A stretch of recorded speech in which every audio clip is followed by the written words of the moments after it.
por un mañana animal libre de crueldad. Somos Corporación Raya.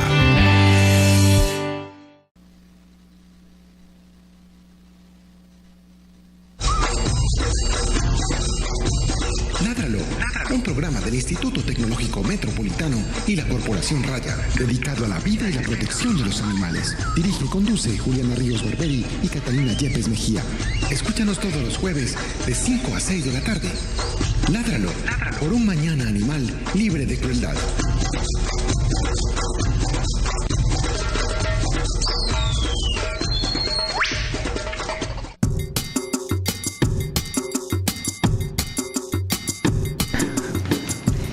Muy buenas tardes a nuestros oyentes de Ládralo. Regresamos después de 3 semanas de estar ausentes. Bueno, 2. Sí, dos semanas de estar ausentes de nuestro programa. Hoy regresamos con un tema que está en este momento en la boca de muchas personas en nuestro país, candente. Y vamos a hablar pues del petróleo y de lo que significa, pero ya más adelante les voy a presentar a nuestro invitado. Mi nombre es Juliana Ríos Barberi. Soy la directora de Raya y soy la directora también de este programa y soy ingeniera biomédica de esta institución. Mi nombre es Catalina Yepes.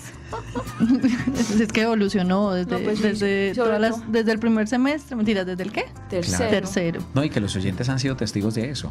De ese crecimiento. De ese crecimiento, esa evolución. Como que el quinto semestre, maduré, semestre, me volví una mujer. Ingeniera, ¿qué sigue? Magíster. Y les voy a decir cuál va a ser mi primer decreto. Ya se los mencioné afuera. Primer decreto. Ahorita se los divulgamos a todos los oyentes. Mi nombre es Catalina Yepes, médica veterinaria de la Corporación Raya y codirectora de este programa. Y mi nombre es Andrés Camilo Puentes, dándoles a todos ustedes la más cordial bienvenida a esta nueva emisión de Ládralo. Recuerden, yo soy comunicador voluntario que coopera de tanto en tanto, de cuando en vez. No mentiras, estoy aquí apoyando también las comunicaciones de la corporación, invitándolos para que nos sigan a través de nuestras redes sociales en @Corporación Raya, en Twitter, en Instagram, y también para que vean ustedes nuestras diferentes publicaciones en nuestra página oficial en Facebook como Corporación Raya. También nos pueden ver los diferentes documentales de las jornadas de esterilización anteriores que se han realizado en diferentes locaciones de nuestro país, ayudando a tantas comunidades, sobre todo en el cuidado adecuado y la tenencia responsable de los animales en estos lugares, para que también ustedes sigan en YouTube a la Corporación Raya. Y recuerden también ingresar a www.corporacionraya.org, página oficial donde encuentran ustedes los consejos nutricionales y también todos los programas de las diferentes temporadas que hemos pasado hasta el momento. Y recuerden que también nos pueden ver en vivo a través de nuestra señal de Facebook Live. Y estamos saludando en este momento a los televidentes, a los cibervidentes, a los... Pero usted no está saludando a todos ellos, que no vengan por la internet, mentiras, que nos están viendo a través de Facebook Live como Corporación Raya. Y si tienen alguna pregunta pueden llamarnos al 440-5135. 440-51 y... Son las 51 y 35. Nos va a coger la tarde. 440-5135 para que se comuniquen con nosotros y hagan las preguntas pertinentes a nuestro invitado del día de hoy. Bueno, vamos con la agenda de la semana.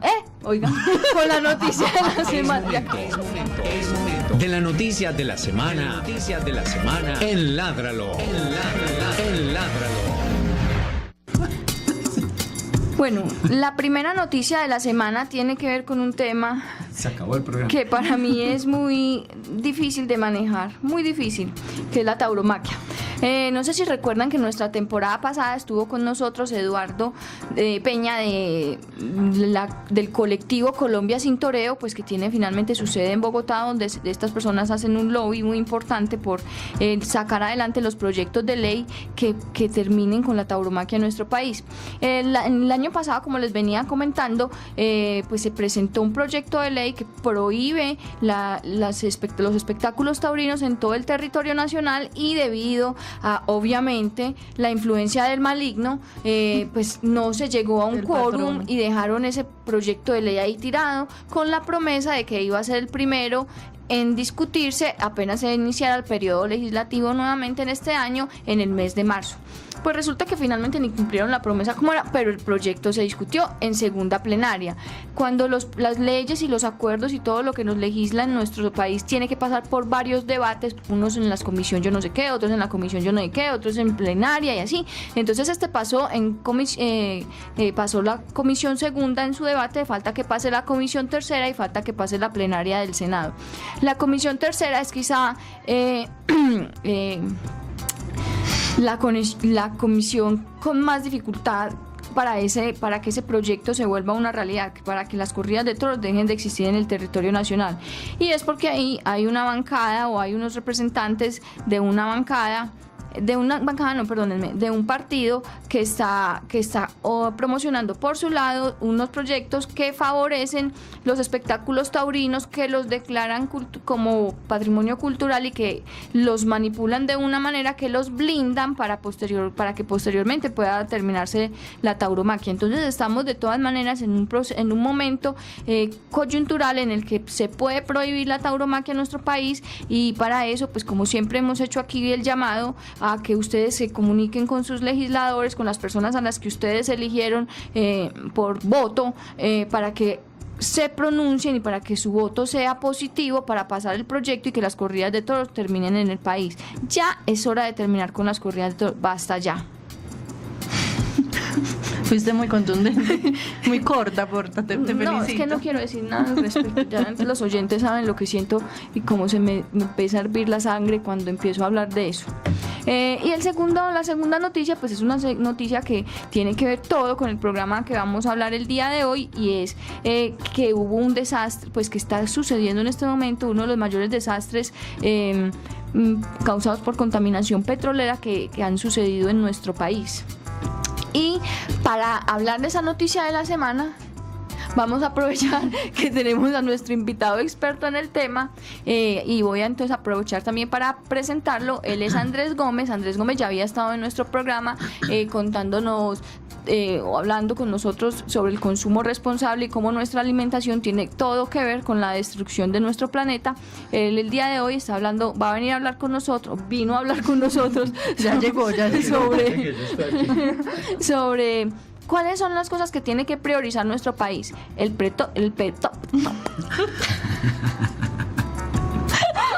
petróleo o la biodiversidad. Andrés, vas a tener mucho material ahí para... Bueno, el petróleo o la biodiversidad. Hola Andrés, ¿cómo estás? ¿Cómo estás, Juliana? ¿Cómo estás, Cata, Andrés? Muy bien, muchas gracias por venir a nuestro programa. No, siempre es un gusto aquí venir a hablar con ustedes. Bueno, Andrés es ingeniero de petróleos y también es agricultor ecológico. Uno hay veces no se explica. No, él muestra su pinta a los televidentes de Facebook Live. Sí, él es ingeniero de petróleos. Ingeniero de petróleo. De petróleos, para que vean ustedes. Y la vida da muchas vueltas. Y ahora pues es un agricultor ecológico. Esto es como la historia del señor de McDonald's. ¿Usted sí lo ha visto, la historia del señor de McDonald's? No, que fue presidente de McDonald's Colombia y ya se volvió vegetariano y vive por allá en una choza en el monte y cambió toda su existencia. ¿No te has visto esa historia? Te la voy a mandar. Me la tenés que mandar. La sacaron en CNN. Oh my God. No, pero la mía sí no llega por allá. La sacamos. Deje si verá. Y entonces hablemos un poquito, antes de empezar con las preguntas del programa, ¿qué fue lo que pasó? ¿Qué es lo que está sucediendo allá en Santander? Lo que está pasando en Barranca Bermeja, en las inmediaciones del Pozo Lizama 158, es algo, podríamos decir que inherente a la explotación de hidrocarburos. La explotación de hidrocarburos es compleja, peligrosa, y pasó algo que todavía no es como muy... Ecopetrol no lo ha informado muy bien, pero hay indicios y varios periodistas han sacado como investigaciones en las que hablan de problemas de fallas en la cementación y en el revestimiento del pozo. Pues hay unos conceptos que son pues como más complejos, que son de integridad. Me parece que no había una integridad adecuada en el pozo. Entonces, de alguna manera...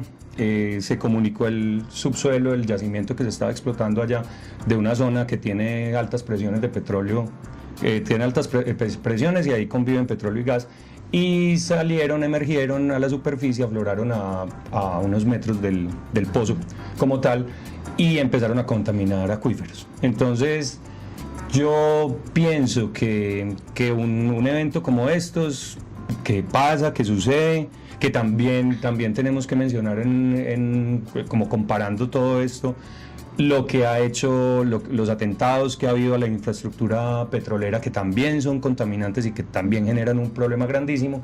Lo que pasa es que por un lado son actores ilegales y por estamos hablando de Ecopetrol, entonces las cosas no se pueden comparar, pero los dos son igual de nefastos para el ambiente. A la naturaleza no le importa quién fue el causante. Pero sobre todo entonces, yo lo que quisiera que discutiéramos y que miráramos aquí es que esto es un problema, una consecuencia directa de la explotación de hidrocarburos, en un país megadiverso, y cómo estas dos cosas se juntan, y eso lo iremos desarrollando pues a medida que hablemos en estos minutos. Entonces, ya para contextualizar un poquito más sobre la noticia, empecemos a hablar sobre el programa y como a contar qué es lo que vinimos a explicarle, o a explicar vos, pues yo no voy a explicar nada, yo solo voy a preguntar. Andrés, contemos entonces qué es el petróleo y cuál es el uso que le damos generalmente, al menos en nuestro país. El petróleo es bien interesante. Yo no sé si ustedes vieron alguna vez, esta puede ser una comparación muy de viejito, pero de pronto Asterix y Obelix, y en Asterix y Obelix había una poción mágica, y podríamos decir que el petróleo es esa poción mágica. Nosotros estamos hablando de 90 a 150 millones de años en la que sobre todo biomasa vegetal terminó estando en los océanos, terminando su proceso y depositándose. Entonces en esta cantidad de biomasa termina minerales tapándola, un proceso de presión y temperatura luego, porque eso se va para el subsuelo.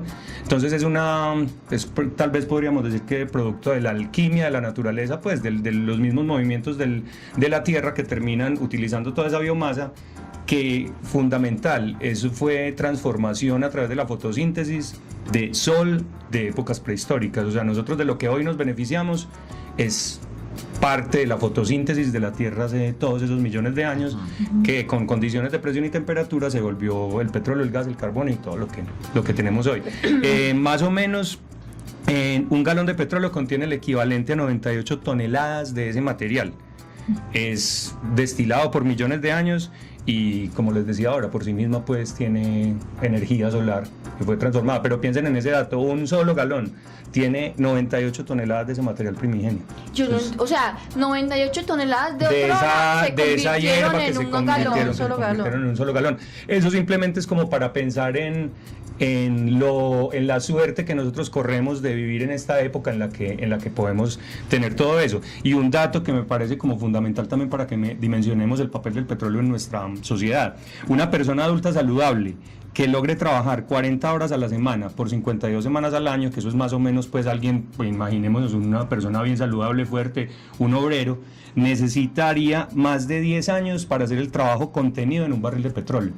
Esto es una manera como de dimensionar eso. Si ustedes tienen carro, yo no. Si ustedes tienen carro y al carro se le acaba la gasolina, piensen en lo que significa empujarlo, y piensen en empujarlo por una pendiente como las de Medellín. Entonces, por ese lado es en cuanto a dimensiones físicas. Ya por el otro lado, nosotros estamos hablando de que el petróleo está contenido en absolutamente todo lo que significa nuestra vida moderna. Desde todo este equipo que nos rodea, que nos permite transmitir, las gafas, más teso todavía, lo que nos comemos, los fertilizantes químicos y los agroquímicos que se utilizan para la producción de la agricultura convencional. Ya hemos hablado aquí de la agricultura orgánica, que esa no tanto, pero de la agricultura convencional, terminan siendo petróleo transformado. Imagínense que más o menos hoy, para la actividad agrícola, se invierten 9 calorías de energía para generar 1 caloría de energía. Eso es un absoluto exabrupto. O sea, siempre la agricultura fue, desde que el hombre se asentó, se hizo sedentario y empezó a cultivar, él cultivaba, utilizaba su energía, y a partir de la energía que utilizaba la veía multiplicada en sus cultivos. Hoy estamos presenciando y comemos en una sociedad en la que se tienen que invertir 9 unidades de energía para sacar 1 unidad de energía. De esto estaré hablando constantemente, porque es lo que quisiera que quedara más claro en estos minutos. lo que significa la energía en nuestra vida, en nuestra vida moderna. Y básicamente ahora, pues hablando del petróleo. Y que el combustible no se está utilizando, como muchas personas piensan, únicamente en los combustibles para los vehículos. Exactamente. Que piensan que es la única forma de energía, de sinergia, de movilidad que tenemos los seres humanos, y que por lo tanto ya solamente con ese ejemplo del combustible con el que tenemos que tanquear la moto, esas bicimotos, incluso los vehículos, el gasto que se está haciendo del subsuelo como tal es irrisorio. Y es como si o sea, lo que usted está diciendo hace un momento es como si fuera un proceso a la inversa de lo que estábamos haciendo antes en la agricultura.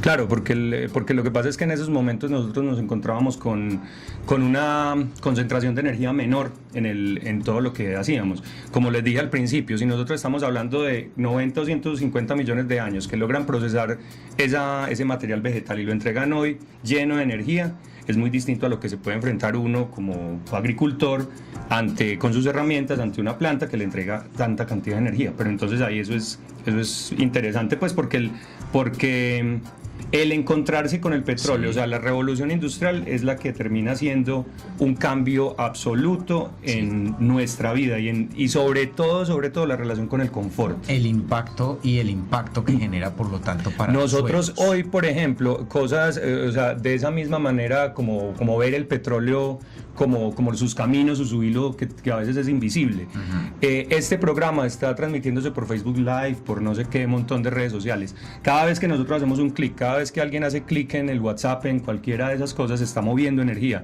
Lo primero, al hacer usted send, eso no está pasando por el aire y no atraviesa nada. Eso tiene un medio físico que primero es una antena celular que gasta energía, entonces la matriz energética de Colombia primero es hidroeléctrica en gran parte. Eso vuelve a mover un servidor, que el servidor estará ubicado en Estados Unidos, supongamos, y en Estados Unidos la energía que está moviendo esos servidores es muy factible que sea carbón. Entonces nosotros estamos haciendo emisiones cada que hundimos en el WhatsApp, en cualquier cosa de estas. Entonces muchas veces estas redes sociales las vemos como que están en el aire y no, todas nuestras decisiones, toda nuestra vida hoy está atada en una matriz energética. Y que realmente esto parte de una discusión sobre los modelos de uso energético que tenemos actualmente y que llevamos, como usted dice, prácticamente desde mediados del siglo XIX. Si se plantea un cambio, por ejemplo, que puede ser una pregunta de muchas personas, listo, el petróleo lo tenemos en todas partes, lo vemos en todas partes, quiere decir que nos lo estamos hasta consumiendo sin darnos cuenta. ¿Aquellos países que están haciendo esos cambios de modelo energético realmente son cambios importantes para el bienestar del planeta? Yo creería que esa podemos dejarla para hacer una pregunta del final, porque hay mucho de qué hablar y esto da para primero entender de pronto otras cosas, Andrés. Entonces contemos, ya caímos en cuenta que el petróleo está obviamente en todo lo que nos está rodeando y en todo ese confort y esa vida moderna. ¿Cómo ha sido tradicionalmente el proceso para explotar petróleo acá en Colombia? El proceso en Colombia ha sido consecuencia de lo que ha sido el proceso pues en todo el mundo. Nosotros podríamos recordar que precisamente en esta zona donde está ocurriendo ese afloramiento hoy en Lizama, en la zona de Barranca Bermeja, fue donde primero se perforó un pozo de petróleo en Colombia. Los indígenas yariguíes que habitaron esa zona, vieron petróleo aflorando a superficie. O sea, ya había yacimientos que se lograban comunicar con superficie y había lagunas con petróleo, y el petróleo tiene usos de impermeabilización, por ejemplo, en embarcaciones de ellos. Entonces había afloramientos. Entonces ya cuando alguien llegó a decir, bueno, aquí hay afloramientos es porque aquí hay petróleo, terminó en la concesión de mares y en el primer pozo que se perforó, que fue el Infantas 1, en 1918. Entonces piensen eso, son casi 100 años de explotación de un yacimiento en esa zona de Barranca Bermeja, la cuenca del Magdalena Medio. El medio Magdalena, ese lugar es la cuenca más antigua de explotación en Colombia. Entonces siempre se ha hecho a través de la explotación de yacimientos convencionales. Entonces allá había un yacimiento convencional que es incluso hasta hoy el yacimiento, pues un tipo de yacimientos que se explota y que vendría a ser lo que podríamos hablar de como la tradición, lo más tradicional. Ya posteriormente pues hablaremos de fracking y la diferencia de uno y otro sí Pues, naturalmente es la siguiente pregunta que queremos hacerle. ¿Qué diferencias existen entre esos modelos tradicionales, cómo funcionan esos modelos de explotación tradicional del petróleo y lo que últimamente está sonando bastante, sobre todo en redes sociales, casi a modo de denuncia, que es el fracking? Y explicarle un poco a los oyentes de qué se trata. Tratando de hacerlo de manera sencilla, los yacimientos convencionales son unos yacimientos que están en un tipo de formaciones geológicas que tienen unas condiciones de porosidad y permeabilidad.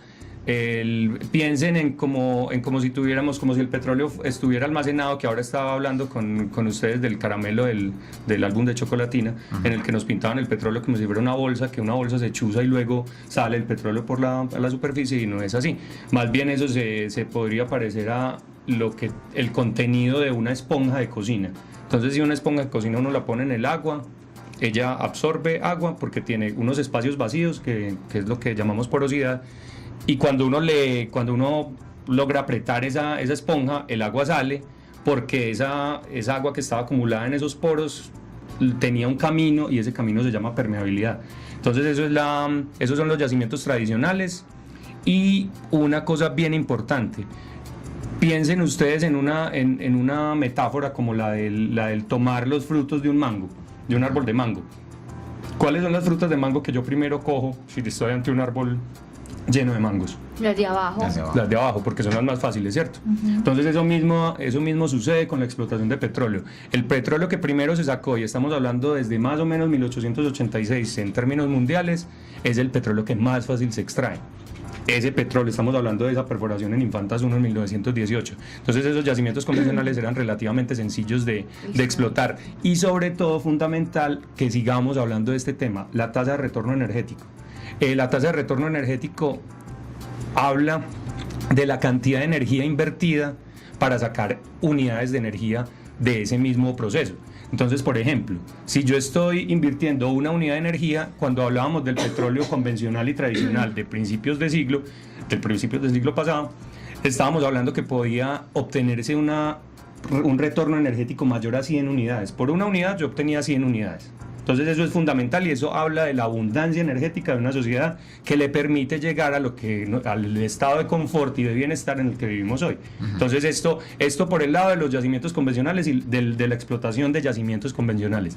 Entonces, hablando del fracking, el fracking es una técnica que trata de explotar yacimientos no convencionales. Esos yacimientos no convencionales generalmente son rocas que fueron generadoras de petróleo, en las que el petróleo una vez se genera, migra a otras formaciones que lo logran atrapar, y eran esos yacimientos convencionales. Entonces, donde se atrapa es el yacimiento convencional.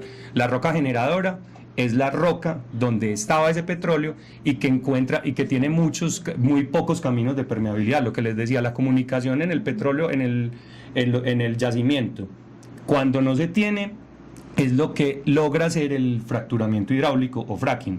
Es llegar a esas zonas que antes no se explotaban porque por una serie de condiciones, generar unos caminos que son las fracturas, y por esas fracturas explotar petróleo. Esa sola condición implica que haya una tasa de retorno energético menor. Entonces, como la metáfora del mango, los últimos mangos que usted coge son los que están más arriba, porque entonces le toca traer una escalera, le toca traer a otro, le toca gastar más energía para coger esos mangos. Entonces, todo eso habla de lo que nos hemos consumido durante estos 200 años y cómo estamos en lo que podríamos decir el final de una civilización con abundancia energética como lo conocemos hoy. Consecuencia de todo esto es el cambio climático, y que nos estamos enfrentando pues a la crisis más dura como especie, la que está cercana a lo que puede implicar nuestra extinción como especie debido a esas dos condiciones. Ya es hora. Yo también lo creo. Sí, no, ya, pues eso es alcahuetería, y pues uno metido las patas a cada rato, no, eso ya tiene que acabarse. Y una tras otra, es que eso no para. Y una tras otra. Entonces es pues la quisiera diferencia. como que lo diferenciáramos, pero también pretendo que no vamos a tanta minucia técnica, porque podría ser aburrido para las personas que nos escuchan. Entonces es más bien como que los conceptos, como tratar de conceptualizar, porque una de las diría yo, imposiciones de la industria de los hidrocarburos es que dicen que las comunidades no se pueden meter a hablar de estos temas. Entonces todo lo ponen a través de una barrera, dicen que esto es una cuestión técnica. ¿Y que por qué no? ¿Que porque es técnico? Porque es una cuestión técnica. Entonces yo no puedo ir a hablar con una comunidad porque es que estamos hablando de integridad, estamos hablando de revestimiento, de cementación, no sé, un montón de términos que terminan siendo es una barrera para que la gente se acerque a esto. Entonces por eso yo quisiera que conceptualizáramos más desde lo que está pasando en el mundo y que entendamos nuestro lugar en el mundo y nuestro lugar frente a esa industria. Bueno, y estamos hablando de los conceptos, pero usted habla del mundo. ¿Qué pasa en el mundo? Más o menos lo mismo, Juli, pues en términos de la explotación, lo mismo, más o menos. Se han utilizado los yacimientos con los hidrocarburos de más fácil acceso y se está haciendo fracking en algunos lugares o haciendo perforaciones en el mar de yacimientos ultraprofundos, también por las mismas condiciones, porque el petróleo es cada vez más escaso y lo seguimos necesitando porque no cambiamos nuestros modelos de vida. Pues miren un dato que es bien interesante, si lo encuentro, pero más o menos el 7% del petróleo que se produce en el mundo lo produce un solo yacimiento en Arabia Saudita. Piensen eso. O sea, un solo yacimiento produce el 7%. Ese yacimiento no se vuelve a encontrar, porque ese yacimiento era muy fácil de encontrar y ya no está. No lo hemos ido, o ya no está, o está cada vez, o tiene menos cada vez, porque ese era el más fácil de acceder. Mientras que ese solo yacimiento produce el 7% de toda la producción mundial. Ya tenemos que hacer un pozo con fracking y tenemos que hacer todas estas cosas, ya tenemos que ir a zonas ultraprofundas en el presal en el Brasil, porque se nos está acabando y nosotros tenemos el mismo tren de vida y eso es lo que queremos aspirar y a lo que queremos llegar en los siguientes 100 o 200 años. Entonces ahí está la gran contradicción. Y entonces contemos cuáles son esos riesgos que tiene el fracking y por qué entonces ha sido prohibido en otros países. Porque pues ya nos explicaste que definitivamente es entrar a esos espacios que no es tan fácil la extracción, pero entonces ¿cuáles son los riesgos que hay? Sobre todo hablemos del ciclo del agua y cómo la cantidad de agua que se utiliza para ese fracturamiento saca el agua de su ciclo. Porque una de las condiciones para poder hacer esas fracturas es que el líquido que se bombee sea un líquido que rápidamente pueda generar presión para hacer las fracturas que se hacen en el subsuelo. El proceso de fracturamiento es un proceso que también se puede hacer en la explotación de yacimientos convencionales, solo que las fracturas en los convencionales eran pocas, casi que una, en la que se mejoraba la permeabilidad de esos yacimientos. Ahora en estos que no tienen permeabilidad, las fracturas son muchas, entonces por eso usa grandes cantidades de agua. Y además de ser muchas, hay que tener unas condiciones químicas específicas para que esa agua se pueda bombear de una manera efectiva en términos energéticos y rápida y que pueda soportar fracturar la formación y después de fracturarla depositar una especie de bolitas que sean capaces de hacer que otra vez no vuelva a su estado natural el yacimiento. Entonces sí, más o menos. Y entonces nosotros estamos hablando que era para la perforación el fracturamiento de un pozo se usa el agua de 584 a 1950 familias colombianas. Imagínense esto, esos son entre 9 y 30 millones de litros de agua. Veámoslos en términos, porque es que muchas veces si lo vemos en términos de litros, de galones, de barriles, no lo entendemos muy bien, pero eso es más o menos el consumo de 584 a 1950 familias colombianas, una familia compuesta por 5 personas. Entonces ahí estamos hablando pues de una de esas condiciones pues específicas. También podemos llegar a generar contaminaciones de acuíferos en el subsuelo. El proceso de fracturamiento es un proceso que se modela matemáticamente y el que está muy adelantado pues en la ingeniería de petróleos, en la ingeniería de yacimientos, pero no termina siendo controlado completamente. Entonces también puede haber cierto tipo de comunicación entre el yacimiento y otros acuíferos, en lo que hay contaminación de esos acuíferos que en algunas comunidades se utilizan directamente y en otras son el agua que estamos y que tenemos de reserva. Normalmente la comunicación más fácil entre esos acuíferos, entre superficie y el yacimiento, va a ser el pozo. Y otra de esos mitos de la industria del petróleo en la que dicen casi que son infalibles. Es muy interesante analizar este caso del Lizama 158, el de hoy, en el que vemos que la industria no es infalible y que esa falibilidad permite que pueda haber problemas graves como el que tenemos hoy y que se pueden hacer aún más graves cuando estemos hablando de fracking. Entonces ahí hay unas condiciones específicas, problemas de salud generados que yo no sé si han visto un montón de videos que son como virales, es que se dice, en los que hay escapes de gas que terminan hasta en las tuberías de las casas y hay llaves con llamas, y eso ha sucedido pues en Estados Unidos y en Canadá varias veces. Entonces es un proceso bastante peligroso, sí, Juli. ¿Pero por qué entonces lo prohibieron por allá? Precisamente por todo esto, porque es una técnica que es peligrosa, en la que se gastan grandes cantidades de agua, que se pueden contaminar yacimientos y que puede haber yacimientos de agua, y en el que puede haber escapes no controlados que terminan afectando a las poblaciones directamente. Es una técnica que implica muchos peligros, y como deberíamos haber hecho aquí, existe el principio de precaución. En el momento en el que una cosa no se puede hacer de esa manera, es mejor no hacerla. Y tenemos que necesariamente hablar de esto en el contexto del cambio climático y de la crisis ambiental. O sea, esto tiene que ser la discusión superior a la discusión del fracking. O sea, nosotros hoy tenemos que estar hablando de que el petróleo se tiene que dejar en el subsuelo. Esa es la discusión fundamental. Y si nosotros vamos a dejar el petróleo en el subsuelo, no tiene ningún sentido que nos pongamos a pensar en hacer fracking. Y tenemos que tener cambios desde nuestra propia existencia, pero porque yo he hablado mucho aquí en este programa de ese tema, y es que la gente siempre está esperando es que el gobierno le resuelva, y si el ciudadano común no deja de consumir como consume, no va a haber gobierno ni Dios ni nadie que le resuelva, porque es que la situación, el palo no está para cucharas.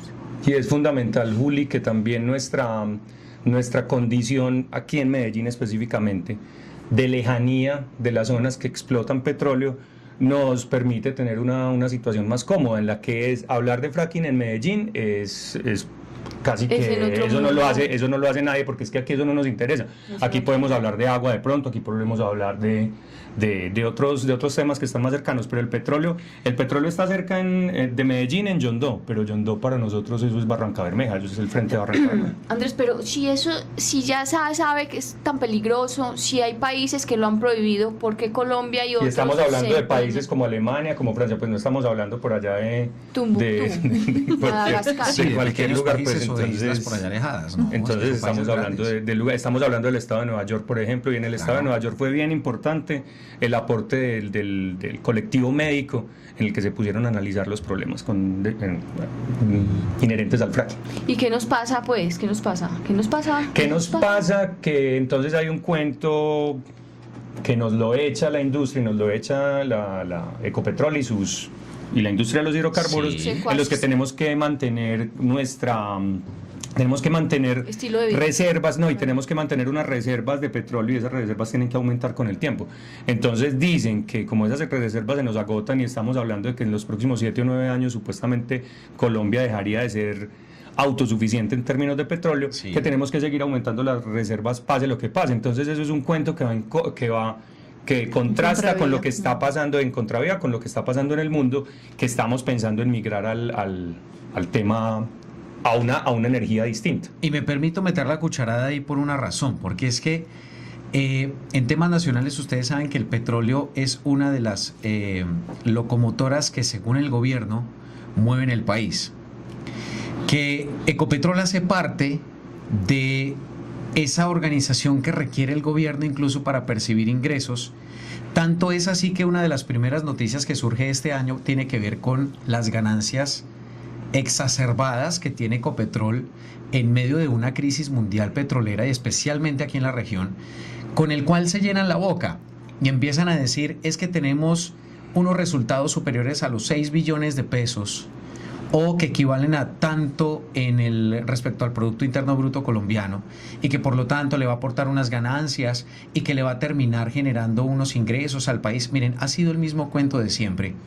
Y apenas unos meses después, o menos de unos meses después, sucede lo de los derrames de petróleo, y automáticamente ya está en un debate de control respecto a las actividades de Ecopetrol. Entonces en el país me atrevo a afirmar, pues de tanto que se ha escuchado, que lo que se busca son las soluciones inmediatas, Juli. Lo que se buscan son responder cosas muy inmediatistas, como por ejemplo partiendo lo de las reservas de petróleo, que esto surge precisamente por denuncias que esto surgió el año pasado respecto a la escasez de yacimientos de petróleo o la incapacidad que va a tener el país en menos de 5 años para continuar produciendo. Eso se llama términos económicos. Volvemos a lo mismo de siempre. ¿Por qué se terminan practicando este tipo de modelos como el fracking? Precisamente porque el país entra en una dinámica consumista en donde tiene que responder por unos estándares internacionales de venta del petróleo, porque si no, una de las principales locomotoras, perdóneme la redundancia, del país pueden generar escasez, pero no se tiene conciencia del daño. Y yo creo que es un mal del colombiano. Yo creo que sí se tiene conciencia del daño. Sí y no, pero no masifica, exacto, no masificado, no a través de los medios masivos de comunicación. Ese es el problema, y no es solamente colombiano, Juli. Es un problema de la sociedad latinoamericana que repite algunos elementos porque necesita estar compitiendo. Esto lo digo de parte del gobierno, no digamos de la gente del común. ¿Cómo así? ¿Ya estás trabajando en el gobierno? A nivel gubernamental, no. Y eso sí es un nota, gente. A nivel gubernamental, ¿qué es lo que se busca? Se busca simplemente cumplir con unos modelos socioeconómicos, capitalistas de desarrollo que permitan surgir determinados modelos económicos. Punto. Pero no preocupa, y cada vez que salen estas denuncias de medioambientalistas, que incluso son los que atacan permanentemente algunas prácticas gubernamentales. Quiero aprovechar esta oportunidad para saludar a la gente del Grupo Movete, que también hacen parte de movimientos muy importantes aquí en Antioquia, no sé si los has escuchado, Andrés, que están encargados de la protección del agua y que están yéndose de frente contra proyectos como Hidroituango, que eso es otra discusión, pero que en el fondo es una forma muy occidental de tratar con técnicas invasivas, destructivas y fracturantes, qué manejo de conceptos, de los recursos naturales colombianos. Por eso es que muchas denuncias de muchas poblaciones se están vendiendo los recursos nacionales a otras partes, porque en el fondo no solamente lo que Andrés decía respecto a que no hay una retribución energética lógica, viable, coherente y ecosistémica, no, es que también está viéndose afectada la misma población civil incluso, porque es que los recursos no llegan a una inversión integral. Entonces se fractura, se daña y se repiten modelos como estos, y ya veremos aquí al país en un tiempito nada más hablando del fracking y fenómenos graves como los que ocurren en Estados Unidos. Pero yo ahí, Andrés, quisiera ser un poco abogado del diablo también, porque nosotros tenemos una industria de hidrocarburos hoy y que desde el 2010 más o menos aporta el 40% del total de las exportaciones de Colombia. Eso es una barbaridad, eso es un montón. Y desde más o menos la UCME, la Unidad de Planeación Minero-Energética Colombiana, dice que desde 2010 Colombia tiene una economía petrolera. Eso es fundamental, porque todos aspiramos a mejores condiciones de vida, todos aspiramos a equidad, todos aspiramos a que se cierre la brecha entre ricos y pobres. Pero todo esto que está en la mente de la mayoría, sobre todo cuando estamos hablando de elecciones, decimos que la mayor cantidad de ingresos provienen del petróleo. Entonces, claramente, si un país aspira a tener esas mismas condiciones, ve en el petróleo algo a lo que no se puede renunciar. Entonces es lo que yo podría pensar que tiene que ser a partir sobre todo de la forma en la que nosotros nos concebimos como habitantes de las ciudades, que tenemos que empezar a cuestionar esto. Y cuestionar esto, como les decía ahora, es cuestionar nuestro confort. Y cuando a nosotros se nos meten con nuestras comodidades, todos salimos corriendo, porque ahí sí nadie va a decir nada. Hay que dar la cara. Entonces miren que es una discusión grave. Por ejemplo, ese 40% de las exportaciones en 2010 es a partir de un dato que quiero que también sería muy interesante que quede en nuestra memoria, y es que Colombia solo tiene el 0.1% de las reservas probadas mundiales de petróleo. El 0.1%. ¿Saben cuánto tiene Venezuela, por ejemplo? No. ¿¿Cuánto? ¿Qué se les ocurre? Venezuela es un país petrolero, de verdad. Nosotros tenemos el 0.1 y ellos tienen el 17.6. O sea, ese es un país petrolero. Entonces lo que quiero aquí que pensemos es, nosotros estamos arriesgando nuestro patrimonio fundamental y absoluto, que es la diversidad, que es estar en el lugar en el que estamos del mundo. Nosotros somos catalogados un país megadiverso, mega diverso y eso tiene unas implicaciones fundamentales cuando nosotros estamos hablando de que tenemos el 0.1% de las reservas probadas y el 40% de nuestras exportaciones en 2010 dependían del petróleo. Entonces tenemos que empezar a pensar cómo se resuelve todo esto, porque otra vez, en la discusión del cambio climático, en la crisis que se nos viene y que ya comenzó, la principal manera que tenemos de protegernos es nuestra biodiversidad. Y entonces no la podemos arriesgar, menos aún hoy, con la explotación de hidrocarburos. Cuando más lo necesitamos. Le vamos a ayudar a los oyentes a que analicen un poco esta temática que estamos escuchando y vamos a hacer una muy breve pausa aquí en su programa Ládralo, porque vamos a continuar hablando sobre temas como la preparación jurídica que debería tener el país frente al fracking, entre otros temas como es el sistema y el modelo socioeconómico. Por favor, si ustedes quieren dejarnos sus preguntas, pueden hacerlo en vivo, al aire, no le tengan miedo, no mordemos, no tenemos identificador de llamada, no, para nada. Pero perro que ladra no muerde. No muerde. Llámenos en la ciudad de Medellín al 440-5135 porque este es un tema muy también interesante. de Londres. 440-5135. Recuerden que es 0057 del país, indicativo 4 de Antioquia, de Medellín. 440-5135. Para la audiencia en Londres, por favor. Sí, para todos los que nos están escuchando en el exterior. Y también déjenos sus preguntas en @Corporación Raya en Twitter, porque también a través de allí nuestra directora contesta permanentemente sus preguntas. Seguimos aquí, ustedes pueden ver todas las incidencias que están pasando aquí en la mesa de trabajo, en incidencias, a través de Facebook Live, buscándonos como Corporación Raya. Vamos a una pequeña pausa, ya regresamos a Ládralo en ITM Radio. Por un mañana animal libre de crueldad. Somos Corporación Raya. Juliana Ríos Barberi es Corporación Raya. Catalina Yepes Mejía es Corporación Raya. Regresamos entonces a Ládralo. Están escuchándonos a través de radio.itm.edu.co, radio.itm.edu.co. Recuerden que si tienen algún problema en la reproducción de audio, simplemente le dan F5 o actualizar para que ustedes puedan escuchar adecuadamente, porque muchas veces puede ser problemas con el explorador que llaman. El relojito que queda ahí cargando. Sí, el loading, el que da piedra.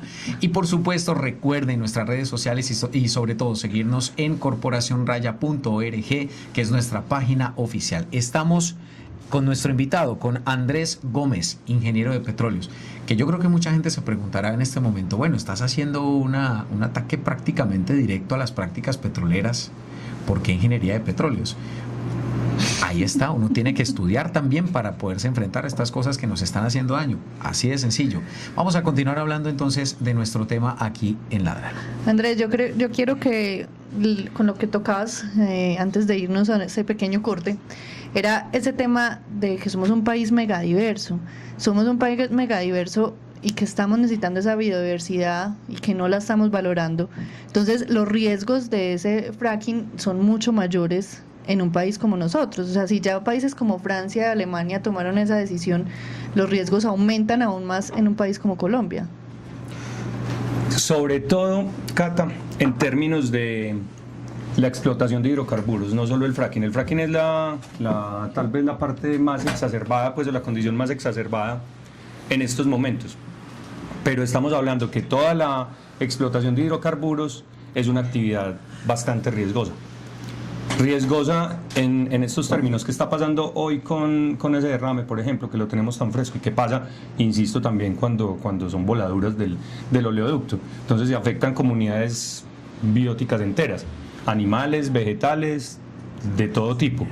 El hecho de que, por ejemplo, el Magdalena Medio sea una de las zonas más explotadas es también una de las zonas más afectadas por este tipo de derrames, este tipo de incidencias todo el tiempo. Tenemos que pensar también en los factores abióticos, cómo el agua se contamina, cómo hay una disminución de especies generalizada, cómo esa tierra también se potreriza.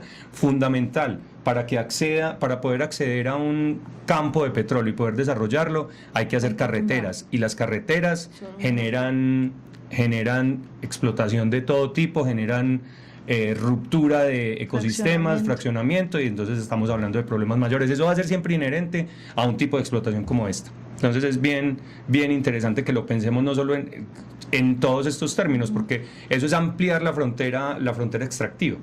Entonces estamos hablando de un proceso netamente extractivo, que es la industria del petróleo, que es también la minería, que es la agricultura industrial. La agricultura industrial también es una actividad extractiva, y cómo esas actividades terminan menoscabando nuestro patrimonio ambiental. Ya vimos pues que obviamente aquí viviendo en Medellín y en el confort que tenemos y que perdón, y que tenemos que cambiar pues nuestro estilo de vida, estamos muy lejos de ese derrame, de esos lugares que están viviendo las cosas como más de frente. Pero ¿qué podemos hacer desde acá? O sea, ¿qué puede hacer el ciudadano como nosotros para significar un cambio? O sea, podemos oponernos, podemos, como se dice, rasgarnos las vestiduras, pero más allá de eso es ¿qué verdaderamente cambios significativos podemos hacer?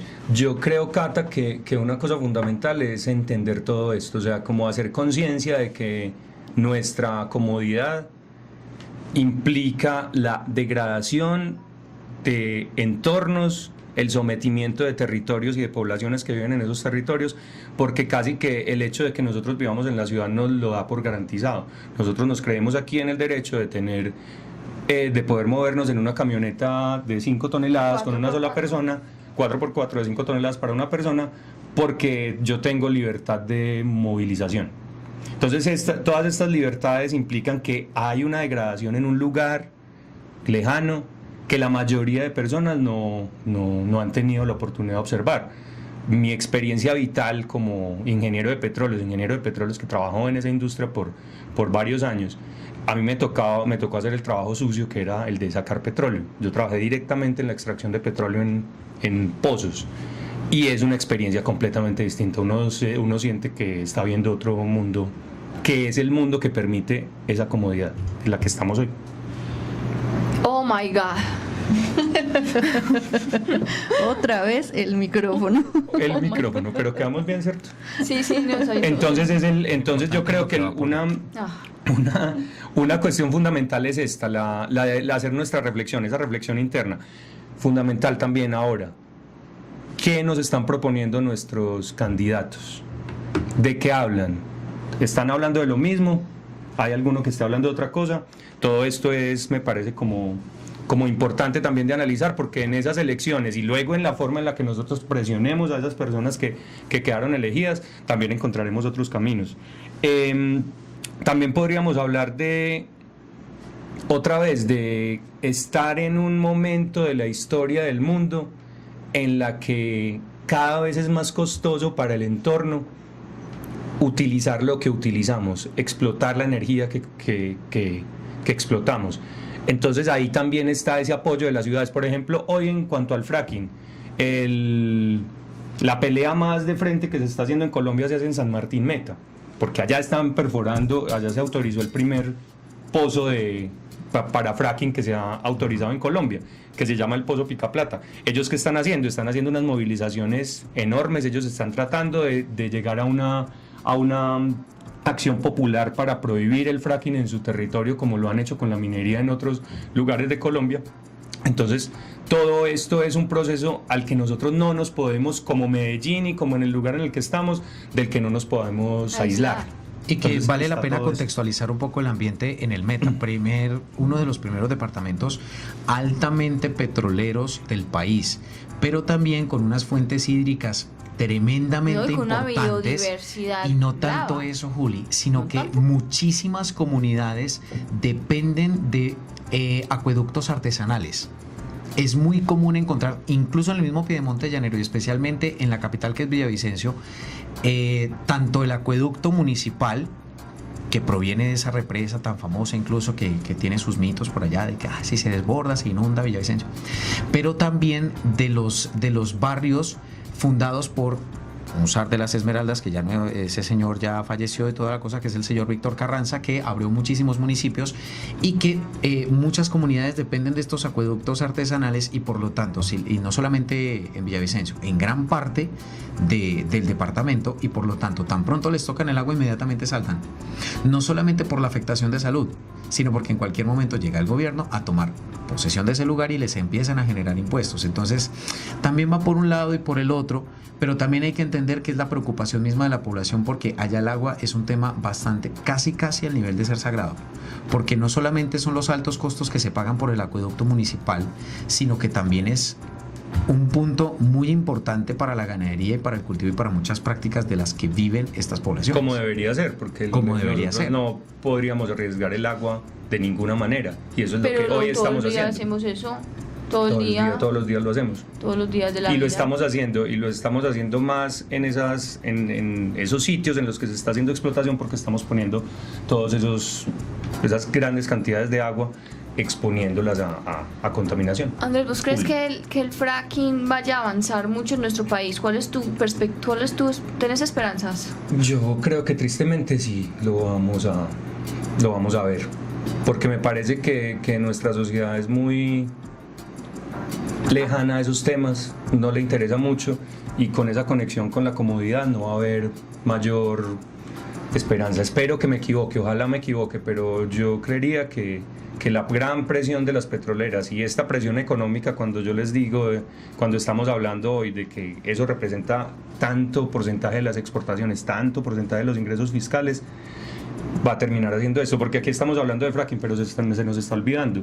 En un artículo ahí del que estábamos hablando hace un momento, que les estaba mostrando, también podíamos ver lo que está haciendo la ANH, que es la Agencia Nacional de Hidrocarburos, que otorga las licencias de explotación en diferentes lugares de Colombia. Entonces nosotros también estamos empezando a hacer una entrega de bloques en la parte norte, sobre todo en el mar, costa afuera. Ese sí que está lejano para nosotros, y no nos importa Barrancabermeja, que está aquí a 6 horas en bus, costa afuera, mar adentro, eso no nos va a importar. Entonces miren que esto se sigue llevando hacia el mismo lugar. Mientras nosotros no entendamos que el petróleo ya no debe ser el motor que mueva nuestras sociedades, no lograremos cambiar todo esto. ¿Y si no es el petróleo, entonces qué? Si no es el petróleo, entonces ¿qué? Podríamos ya empezar a hablar de esto. El petróleo es como les decía ahora, es esa abundancia de energía, esa gran cantidad de energía que nos permite hoy hacer casi que cualquier cosa, desde llegar a la luna hasta explorar las profundidades del mar, y todo eso ha sido por la existencia de esos hidrocarburos. Entonces nosotros, si pensamos en una sociedad del futuro en la que este recurso sea escaso, necesariamente tenemos que pensar en que tiene que cambiar nuestra forma de ver la vida, en la forma en la que nos relacionamos con la energía. Y esto es una discusión bastante compleja, porque desde el solo hecho de que nosotros comamos lo que comemos, y como les decía ahora, necesitamos 9 calorías para generar 1 caloría, estamos hablando de un sistema que no está balanceado, que no es viable. Entonces, hay una grafiquita que algún día me gustaría compartir con ustedes, que se llama, que le dicen como el abismo energético, y es como una sociedad empieza a decaer y empieza a extinguirse y empieza a haber rupturas finales cuando la energía que tienen para su subsistencia empieza a disminuir. Y eso cada vez lo estamos viendo más en tasas de retorno energético tan bajas como la tasa de retorno energético del fracking. Entonces, si estamos hablando de este futuro, básicamente tendríamos que pensar en reducir, limitar y racionar el uso de la energía con miras a hacerla renovable. Tendríamos que promover la igualdad en términos sociales de acceso a esa energía, reducir la población, relocalizarla y sobre todo volverla alrededor del campo y alrededor de la comida. Porque piensen en esto, aquí estamos hablando de energías renovables y las energías renovables están muy bien, pero ellas tienen una tasa de retorno energético mucho más baja que la del petróleo. Por ejemplo, les pregunto a ustedes, todos hablamos de paneles solares. ¿Con qué funcionan las fábricas de paneles solares? Adivinen. Con petróleo. Adivinen. Entonces es fundamental entender todo esto. Nosotros, desde el Acuerdo de París, primero en Copenhague y después en París, ¿cómo se ratifica? Estamos hablando de que la Tierra no debería aumentar en más de 2 grados centígrados, 1.5 después dijeron en París, de la temperatura media antes de la Revolución Industrial. ¿Cierto? ¿Se acuerdan de eso? ¿Lo han leído? Todo esto. Esta condición tiene unas implicaciones en términos de presupuesto de carbono. El presupuesto de carbono, es decir, las cantidades de barriles, de millones de barriles que hay en el subsuelo, que hoy se conocen en el mundo, se pueden llevar con una conversión a unidades de toneladas de CO2 equivalente. Entonces el presupuesto de carbono me dice a mí, usted solo se puede gastar esta cantidad de petróleo equivalente. Y esa cantidad de petróleo equivalente implica dejar el 33% del petróleo conocido en 2015 debajo de la tierra. Piensen en eso. O sea, lo que nos está diciendo el Acuerdo de Copenhague, para nosotros no freírnos, básicamente, no volver este país, este mundo inhabitable, tenemos que dejar enterrado gran parte del petróleo, del gas y del carbón. La única manera de hacerlo. Entonces, si estuviéramos hablando de una sociedad que entiende y que está de acuerdo con consecuente, con que no podemos dejar que este mundo termine de esa manera, porque aquí estamos hablando entre personas que también nos interesan, los que no tienen voz, y sobre todo eso es fundamental, pensar en que nosotros no solo nos vamos a extinguir, sino que estamos en este momento, en el momento de la historia de la Tierra, en que se está desarrollando la 6ª extinción. Eso es casi que sería tema para otro programa. Pero entonces estamos hablando de que esa sociedad consecuente debería utilizar el poco petróleo que le queda por quemar para poder cumplir con esas condiciones que nos aclaran todos los científicos que están en el panel intergubernamental de cambio climático. Debería utilizarse para preparar la sociedad a acercarse a energías renovables que puedan hacer que el cambio no sea distópico. O sea, que no nos toque pasar de esta vida a Mad Max. Eso. Exactamente. Entonces, pero si eso se hiciera... ser la esposa del que tiene los paneles solares. No. El confort, Juli, si ves, ahí te digo por eso. Yo solo es porque él es muy lindo, de Mel Gibson cuando era jovencitico.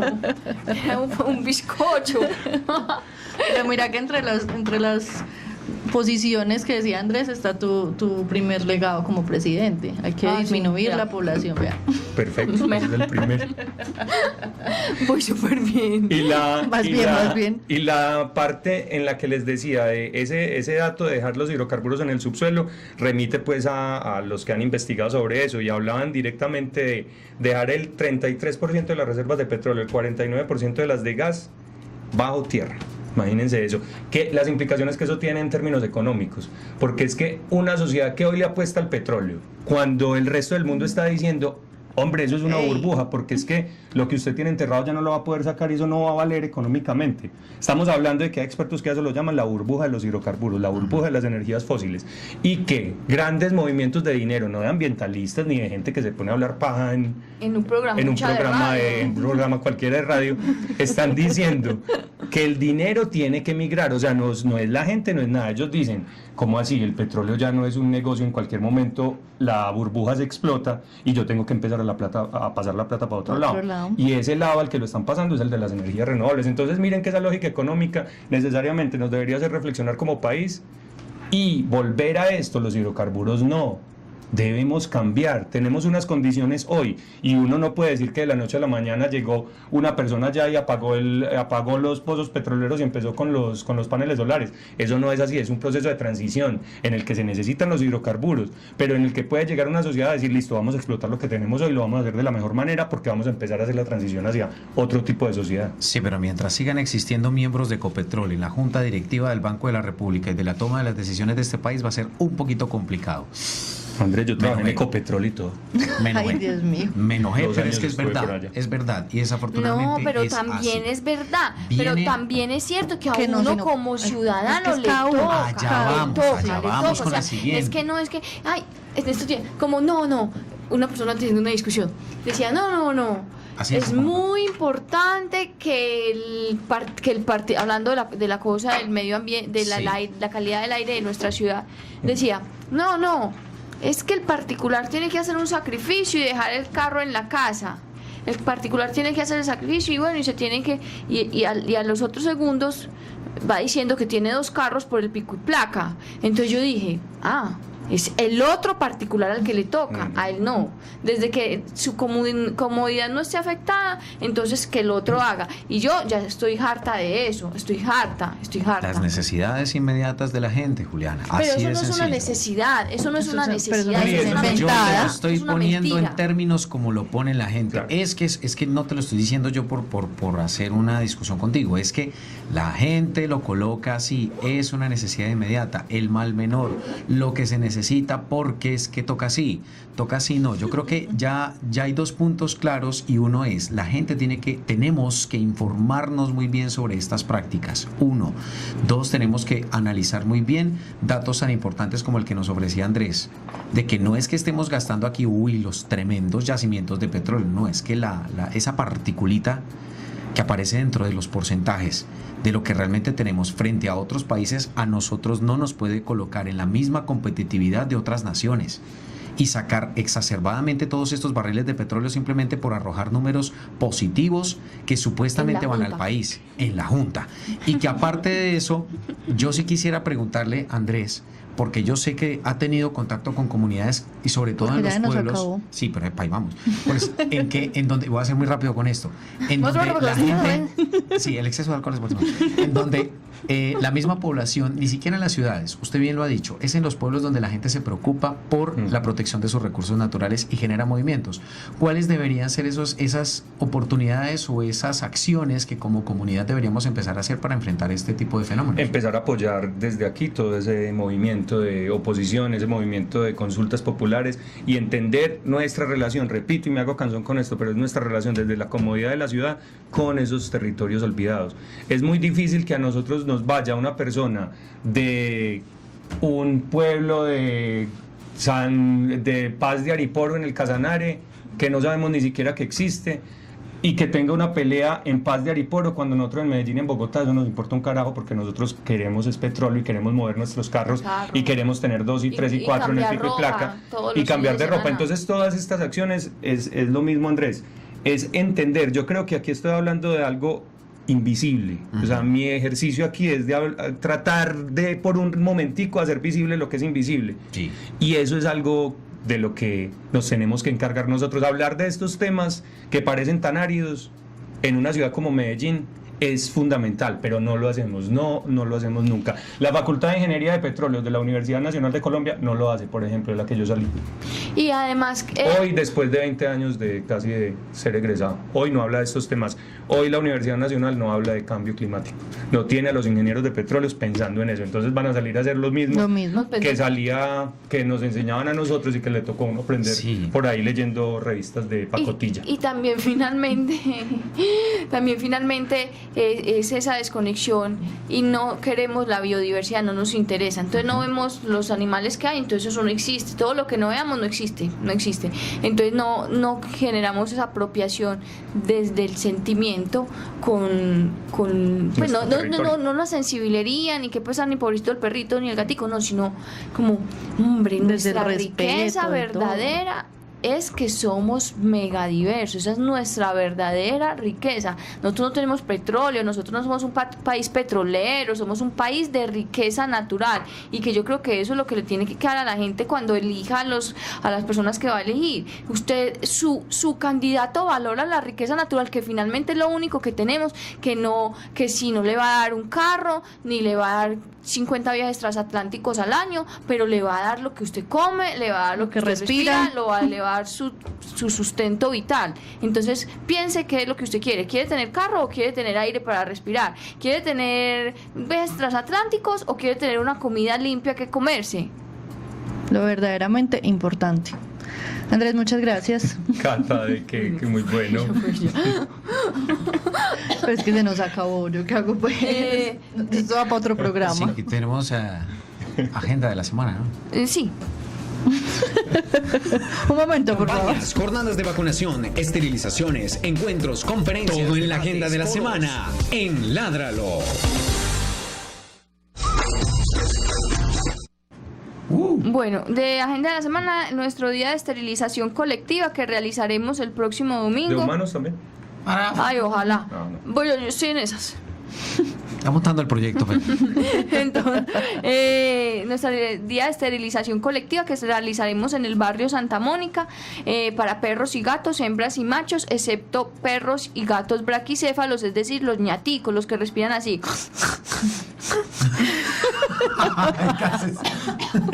Se ahogó por respirar como Pug. Por respirar como Pug. Bueno, No eres braquicéfalo. deben de enviar el nombre y teléfono del responsable, nombre, edad, género y especie del animal al correo esterilizaciones@corporacionraya.org. Y desde ya les digo que el 5 de mayo habrá una actividad para las personas que les gustan los pájaros. Pueden buscar en la página del Humboldt o pueden buscar con el hashtag Cada Ave Cuenta para que se enteren de la actividad que va a haber el 5 de mayo, que es el cuarto gran día global. Todo tiene que ver con la ornitología, entonces para que Un estén saludo muy para la pendientes. gente de la SAO. Un saludo para Ana, un saludo para Olarte y un saludo Esperamos que para... vuelvas, Ana, para que tiremos caja en un programa. Sí, bueno, y Andrés, por supuesto, pues obviamente le agradecemos mucho por haber estado en nuestro programa, por habernos abierto los ojos un poco. Vea. Y esperamos que a nuestros oyentes también les haya quedado ahí. Juli, cuestión de 10 segundos, te acabo de compartir el enlace con el artículo que publicó Andrés respecto a este tema que hemos visto con las cifras que aquí hemos tratado. Si usted quiere volver sobre esta información, vaya a Las Dos Orillas, a la página de Las Dos Orillas, y va a encontrar un artículo que se llama así: La Lizama 158 y el camino de la transición energética. Un artículo completo, complejo, como lo hemos analizado aquí en el programa, para que lo puedan ver. Y Juli, para que lo podamos compartir en Sí, redes. yo lo comparto. Bueno, Andrés, muchas gracias. No, Juli, Andrés, muchas gracias, Catalina, muchas gracias a ustedes Bienvenido. por este tiempo. Claro que Bienvenido. sí, espero que lo hagamos con frecuencia, hablar de estos temas. Sí, hablar de estos temas. Para todos nuestros oyentes, muchas gracias por escucharnos y el próximo jueves volveremos a estar aquí con otro tema de interés para los que queremos y protegemos los animales. ¡Chao! Chao. Por un mañana animal libre de crueldad. Somos Corporación Raya.